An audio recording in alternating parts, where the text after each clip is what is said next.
Welcome to our webinar today. We're going to do things a little bit differently. We're going to do more of a panel style webinar. So I'm Rachel Graves with the customer success team here at MLC CAD Systems. And with me, I have our professional services manager, Michael Burks, and our technical solutions manager, Degeyter. So how are What's you up, guys guys? doing this afternoon? Been pretty good, Rachel. How about you? Yeah, Good. can't complain over here as Good. well. So what we're going to talk today about is our managed service plans, or MSPs, as we like to call them. So we're going to talk about what they are, how they work, and how you can implement them for your team and take a more proactive approach to achieving your goals.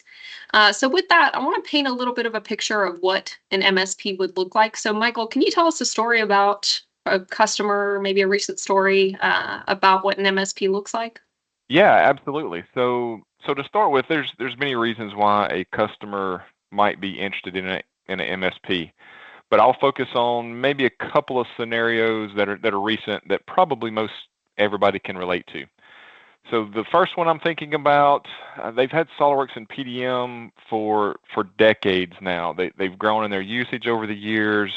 They've had full-time administrators who maintain both SOLIDWORKS and PDM. They've lost administrators. They've let users be their administrators, right? So they've worked over the years to kind of get to where they are now. However, as of recent, they had an admin who left their role, and so now they have a couple of engineers who are really filling that spot. So they're sharing their responsibility. Well, they approached us about a couple of different projects, one being an upgrade. So most of our customers ask us to upgrade their PDM environment. The other thing was for some administrative tasks. They were looking to modify and tweak some workflows. So during that conversation, we started discussing an MSP to find out that, hey, the majority of what we cover in an MSP would benefit these guys. So part of an MSP is PDM services. It's PDM administration. So it allowed us to take on the role of their SOLIDWORKS and PDM administrator so that their day-to-day engineers could focus on engineering. That they didn't have to worry about, hey, I got to go make this admin change so that I can get my job done. They didn't have to worry about that. They can submit a ticket to us and we'll take care of that for them. Same thing with their SOLIDWORKS. We got them squared away on some SOLIDWORKS templates, making sure that everybody was using the same thing. Their drawings are now consistent. Everything looks nice and clean, no matter who does it. So that's just a couple of the things that we do as part of an MSP. The director of engineering at this company has told me, he said, look, we're probably losing 25% of our engineering time by doing these mundane tasks. And so the fact that we've picked those up now has really given his team more flexibility to get done what they wanted to get done during a day. Okay, sounds pretty good. And there's a lot of components to an MSP. Jared, can you tell us a little bit about the differences between a managed service plan and the traditional customer success plan? Oh yeah, for sure. So I'm going to go ahead and share my screen, and just let me know, once that's coming through and looks good for everybody. Looks Looking good. Cool deal. So many of the people tuning in here are probably aware of our customer success plans, right? We have two levels of them, the essentials and then the elite CSP. These already bring a lot of value to the table. Of course, you get your 3D printing credits. They come with Solid Professor. That's a big one that a lot of folks like. And a lot of people have been taking advantage of these Ask an Expert sessions. This is like a 2-hour block of time where you can get with somebody like me to discuss something that you want to dig deeper into within the portfolio of solutions that we offer. And of course, training credits and service discounts, those are just kind of no-brainers as far as the value behind them. So the MSP is an extension of that. You get all of the stuff that comes with a customer success plan, but in addition to that, we're really focused on being more proactive instead of just being reactive. That's really what I think the big mentality shift is whenever we're talking about the difference between, just reacting. If something's broken, we'll go ahead and try to fix it. And then you have the downtime that comes along with it versus an MSP. We're really trying to avoid downtime altogether and ensure that you're putting best practices into place at your organization. So just some of the things that are included in an MSP will of course take care of upgrading your software. So anytime you need, if you need a PDM upgrade, that's typically a big one that people will reach out to us for, because there are some best practices you want to make sure you implement whenever you do something like that. But you can reach out to us, and instead of having to set up a service project, we take care of it for you. Same thing for if you want to maybe configure like an admin image. If you have a larger team and you want to have that configured to where you can push out installations whenever you're doing that upgrade, we knock that out for you. This next one, PDM audits. This is a big one that I've just seen as a really effective way to ensure that everyone on your team, whenever you're, everyone on the team's working in PDM, but to make sure that everyone there is working according to best practices and using the software to its fullest potential. I've had like maybe 2 or 3 conversations just this week that have been really focused around PDM audits and just people wanting to make sure, especially a lot of people are concerned about CMMC certifications. That's a big one right now. And PDM is a tool that you can use to help you attain those sorts of things. So yeah, we come in and once a year we'll do a PDM audit, and that means going through every little nook and cranny of PDM and the configuration, making sure it makes sense for your business to be optimal. Same thing with like a SolidWorks audit. If it comes down to modeling practices, going ahead and making sure that basically everyone on the team is using best practices and working according, to a standard. So we'll take one of your SolidWorks assemblies and part models, run through it, give recommendations to make sure that this is going to perform well. Just as a real world example, I know a lot of people struggle with large assembly performance. So this is a way to get feedback, and we tailor that messaging and give you the information you need so that you can implement those best practices and get much better performance with your larger assemblies. Quarterly user meetings. Michael, you and I had one recently, and we were really pretty impressed with just the level of engagement and just how the flow of information really helped everyone kind of get on the same page as part of that organization. So not that you can't have your own user meeting, but having that in the context of having a technical expert for the software in that meeting really helps guide it and ensure everyone's using the software to the best of their capabilities, But I was pretty impressed with the one you and I had ran, a couple of weeks back. I think it went very well. Yeah, and especially if you're in, not necessarily just a large organization, but like a medium to large organization, I guarantee you there's people around there that know how to do certain things that are really efficient, and getting that information flowing, that's one way that we can help facilitate that flow of information. I know I'm talking for a while here because there's quite a bit that's offered with an MSP. So moving on down the list, what software configuration review, just taking a look at your system options, making sure that those sorts of things are configured correctly. That's another one where we can assist with setting up even a configuration file or a settings file and pushing that out to make sure everyone is on the same page.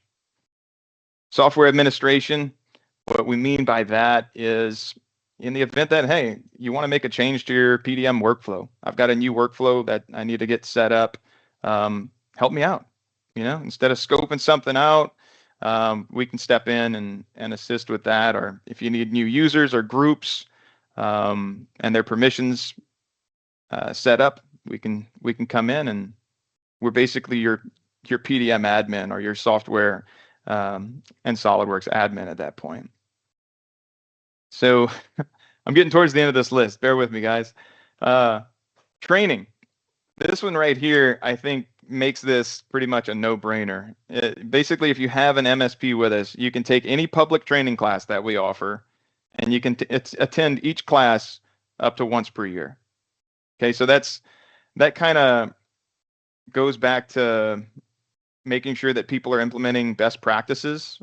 Let's say that we submit an audit on one of the SolidWorks models, and maybe people are using some incorrect techniques. Okay, send them to a public training class, and it's included with the cost of an MSP.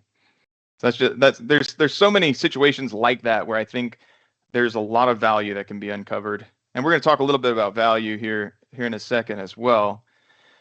And Rachel, I'm going to let you kind of talk a little bit more about the dedicated customer success component. Yeah, absolutely. So with an MSP, we want to streamline the process to achieving your goals. Part of that is having a dedicated customer success expert. That might be me. So that's somebody that goes through with you through a kickoff meeting to set your goals. And then we keep in touch with you and follow along and make sure that we're deploying your MSP benefits in a strategic way to accomplish those goals. And we'll make adjustments and have regular follow-ups, as well as helping you go live with things like the Solid Professor platform, implementing that for your team, and creating even some custom lesson plans to tee you up for maybe some in-person training, things like that. So you'll have someone to guide you and hold your hand a little bit along the way. Awesome. We've talked a lot too about the reactive versus the proactive approach. Jared, how does this differ from typical tech support? Yeah, so good question. Tech support, which many of the people attending here are going to know what we mean by tech support. Hey, my software is not running. It's broken. Help me fix it. That's basically what our tech support is. It's limited to, I broke something, help me fix it. So there's no long-term planning or optimization really. We can't do configuration over a tech support call. You know, like I can't build a PDM workflow for you over a tech support call. Things of that sort. So it's just focusing on the individual issues and things of that nature. Whereas with the managed service plan, we're shifting gears and we're not so much being reactive as we are proactive. We're doing regular audits and reviews. We're making sure systems are set up and configured to be successful and not experience a bunch of downtime and not break to begin with. So in other words, we're trying to prevent problems from happening so we don't have the downtime and the wait time that's associated with trying to do that troubleshooting and waiting for the reactive kinds of technical support. We're also scheduling, allowing team members to attend scheduled trainings and do things of that nature to proactively develop their skills with the software. So, I'm going to speak a little bit to the importance of training right here. But when I was an engineer, I used SolidWorks and PDM literally all day. I mean, unless I was down on the shop floor, I was inside of SolidWorks and PDM. How important and how critical is it, and how big of a ROI do you get by training someone to best utilize the software that you're in all day long? I mean, I just can't stress that enough. And I know I benefited. I was actually a customer of MLC's prior to coming on board over here. And I benefited greatly from the training that I received, to the point where I was bringing it back and showing people that I worked with how to do stuff. So yeah, we also include, of course, just to speak more to like the proactive nature, we're including upgrades and making sure you stay optimized with the latest and greatest software and security updates. Right. And, with that brings to mind our PDM and CAD administrators. Michael, how is this going to affect those users? It really won't. It'll do a couple things. One, we have customers who either don't have admins currently and they're looking for somebody to do that, or they've had an admin who has left, or maybe they've got some engineers who are pseudo admins, right? They're admins just when they need to be. But we're not looking to replace anybody here. We're looking to complement. But we're looking to be a partner to our customers, as opposed to just, a software vendor or a support line that you call when you need something. So our administration portion of this really allows a customer to get us engaged as often as they would like. So if they have some things that they're comfortable doing and they can do them in a very quick manner, by all means, keep doing that.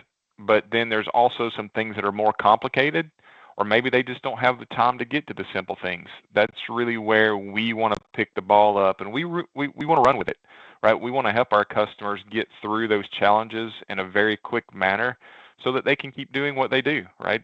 Which is design. We want them to be efficient in what they do. Yeah.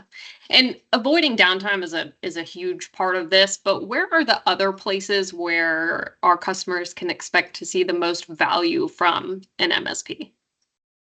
Well, let's talk about training and services. Training and services, I would say, are really the two big portions of what an MSP can do for customers. So we at MLC, we track pretty much everything that we do with our customers. So if you look at these charts here, if I take a look at services, you can see that over 60% of what we do is PDM related, right? So that might be upgrades, that might be server migrations, it might be, workflow projects, it might be, ECN creation projects. There's a whole wide range of what we do that is solely PDM. If you look at training, you can also see that almost 60% of our training is our basic SOLIDWORKS Level 1 class. Now that begs me to ask the question, why are these two things so large? Well, it's because our customers see the value in getting their customers ramped up to do their SOLIDWORKS designs efficiently and to make sure that their PDM system is running efficiently. So that's what we've done. We've taken this data, we've compiled it all together, and that's how we've built the MSP, is knowing that, hey, our customers are telling us they like the value in what we do in training and services, so why not bundle it together and make it available to them anytime that they need it? Absolutely. And Jared, you talked about being on the other side of things. As someone who's been on that side, what questions would you be asking yourself to see if an MSP is right for you? Yeah, so my background's been, of course, doing engineering work, but also in a bit of a manufacturing management role as well. I think what I would ask is, who's managing your engineering software? Is it somebody who has the expertise that is required to make sure it's running optimally? And then the other thing is, I can't tell you how many times I've ran into situations where we've got engineers getting pulled away from doing engineering work, and they're doing the admin type of work instead, which is, secondary kind of role. I get it. A lot of people wear multiple hats, but if other options are available to have solution experts knock that out for you, I think that's an important one to ask. And then finally, I would ask, and you can reflect on this one a good bit, are you proactively preventing problems, or are you dealing with the ramifications of being reactive and just dealing with the downtime? Okay. And, if I'm asking myself all these things and this is sounding good to me, Michael, what are my next steps in implementing an MSP? So that's easy. Just reach out to us, right? So we'll have contact information available. There's a website or a web page on our website that's available for you to reach out and submit for information. If you know who your account rep is at MLC, reach out to them. Feel free really to reach out to any of us. This is a program that we're really looking forward to as far as engaging with a lot more of our customers. I go back to the proactive versus, reactive.